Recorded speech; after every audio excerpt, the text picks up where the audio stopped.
I never, ever dreamed at my stage in life, at my age, that I would ever be making a video like this. And I don't look my best, so that's why I did the effects, because I look terrible right now. I haven't slept in days, trying to figure out what I'm going to do about our situation. So, as many of you know, for the past little over a year, I've been complaining a lot about the guy that lives below us, the trauma, serious trauma that he has caused my son, the terror and the harassment that we have endured. I can't even tell you how many times we've called the police and they've done nothing or say they can't do anything. The last 5 times they were here, they said that they could charge him with mischief if he did it again, which they never did. And he never once answered his door, and they never went back. They said, well, we just can't talk to him. Thanks for your help, by the way. And you wonder why so many people are against the police. I realize that your hands are tied about certain things, but I remember when I was a kid, I have cops in my family, and there are cops out there that go above and beyond to try to help people. What hurts me more than anything is that my son has even talked to them about what he's feeling, what he's going through. My son has, in the last year and a bit, he has probably been at school an entire month.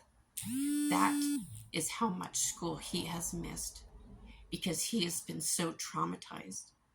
He is afraid to leave me. My little boy used to be really big into nature. He was never into games or all this other crap that other kids are in. He just wanted to be outside all the time. My son, we have not left this apartment in weeks. All he does is sit on my computer and play Minecraft and talk on Xbox to his friends. That's the only thing that makes him happy.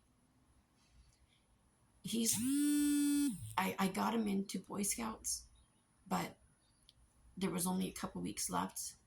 So now there's not really anything for enjoyment. I'm trying to find him something. Anyways, for the past year, I have lied to a lot of people. On my social media accounts, I do a lot of advocating for human trafficking and SA and bringing awareness and trying to be an advocate. And this whole time, trying to show people that they can overcome what they've been through. I have been fighting this.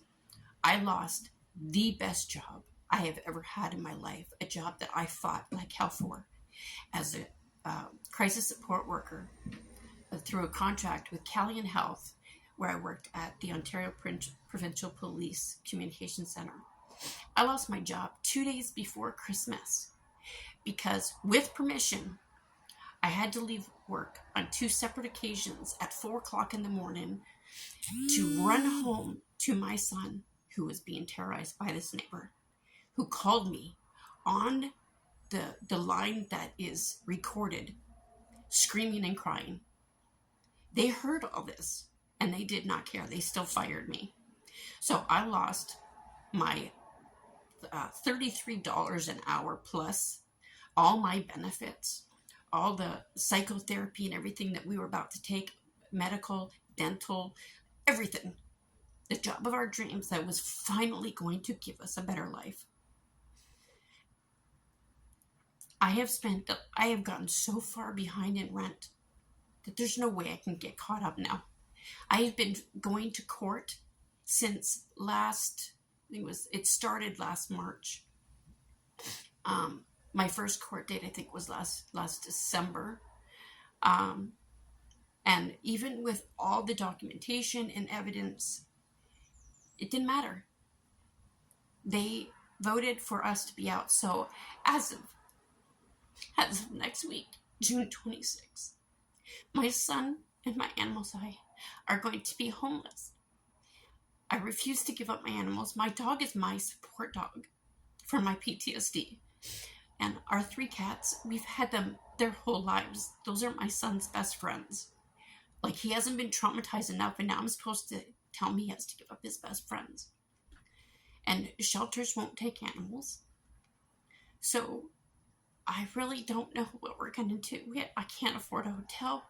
I don't want money. I'm not asking for money. That is not why I'm doing this. I'm also going to send this video to the newspaper because this has been a common thread. My building that I live in at 291 Chippewa Street West, I can't tell you how many neighbors have come to me, how many people online that I have talked to about how much this building has gone downhill. They don't do anything. They don't help the people who are disabled. Our washer and dryer, there's 3 washers and 2 dryers downstairs that have never worked. One works occasionally, but they're all just sitting down there for months and months and don't work. There was no help support for what my son and I have been through. My son, I finally got him some counseling through victim services, but we only have like 10 sessions. I, of course, cannot go to my family. God forbid I would just be made to feel like a worthless piece of crap that I have always been. And if you're watching this, you wonder why I shut my family out. Because, oh, here we go again. Oh, suck it up. Just every time I've tried to talk to certain people in my family, I'm just made to feel like I'm supposed to overcome 30 years of SA, childhood SA abuse, human trafficking, addiction, with no help, no support. Not once did any family member ever put me in therapy or counseling. Not once. That's why I came back to Canada, so I could get the help I needed, and I never got it.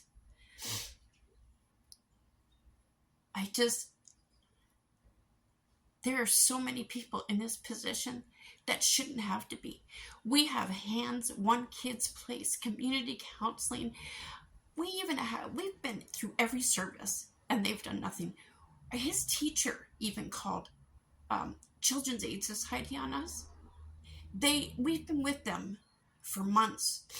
I heard from her once every month and a half. Even the promises of helping with laundry, helping with groceries, not once did they help. We had an issue with a driver who was very belligerent in front of my son because I asked for his ID. That's my son driving in a car with you without me. You're damn right I'm going to ask for ID. They haven't done anything to help. They know that we are about to be homeless, and they closed the case. So I told them, you know what, you haven't done anything to help us, so what's the point? So they have done absolutely nothing for us. This is not okay. This is not okay that people who have overcome what me and my son have, who have fought so hard I fought so hard to make a better life for him. And now we're in this situation because of something we never did, that we had no control over and no help. Something has to be done. This is not fair. I am not going to have my little boy out on the streets because we can't have anybody help us with a situation that we had no control over, that we didn't start. We moved in here to have a fresh start, and from the second day we moved in here, we started getting harassed by this guy, and no one has done a damn thing about it. And that's not right. This is why so many people are homeless and go to drugs, and there's no help. There's waiting lists, or people just cast you aside. It's not fair that my son has to go through this, that my animals have to suffer through this. I don't care about me at this point. I just care about my little boy.